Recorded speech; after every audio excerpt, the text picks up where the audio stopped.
Kutch border range police મહાનિરીક્ષક શ્રી ચિરાગ કોડિયા તથા પશ્ચિમ કચ્છ પોલીસના ઉપરી અધિકારીઓની સૂચના અનુસાર મુન્દ્રા પોલીસ સ્ટેશન તથા મરીન પોલીસ સ્ટેશનમાં છેલ્લા 1 વર્ષમાં કબજે કરવામાં આવેલ વિદેશી દારૂના જથ્થાનો નાશ કરવામાં આવ્યો। પશ્ચિમ કચ્છના પોલીસ અધિકારીઓની સૂચના કે છેલ્લા 1 વર્ષમાં કબજે કરવામાં આવેલ વિદેશી દારૂનો જથ્થો નાશ કરવા માટે કોર્ટમાંથી હુકમ મેળવી દારૂનાશની કાર્યવાહી હાથ ધરવામાં આવી। આ સમયે police inspector Mundra police inspector SM Rana કોર્ટમાંથી હુકમ મેળવી સબ ડિવિઝન મેજિસ્ટ્રેટ સાહેબ મુન્દ્રાની મંજૂરી આપી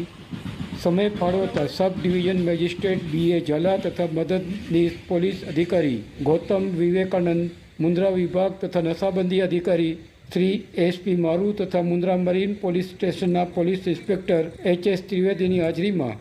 વિવિધ ગુનાઓમાં કબજે કરવામાં આવેલ ભારતીય બનાવટની વિદેશી દારૂનો તથા બિયરના જથ્થાનો નાશ કરવામાં આવેલ। ભારતીય બનાવટની વિદેશી દારૂની બોટલો નંગ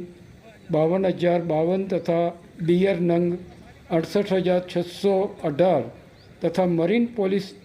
પોલીસે ઝડપેલ વિદેશી દારૂની બોટલો નંગ 26 તથા બિયર નંગ 55 આ બધા દારૂ તથા બિયરની કુલ કિંમત 6,56,33,190 રૂપિયા આંકવામાં આવેલ અને તેનો અધિકારીઓની ઉપસ્થિતિમાં નાશ કરવામાં આવેલ।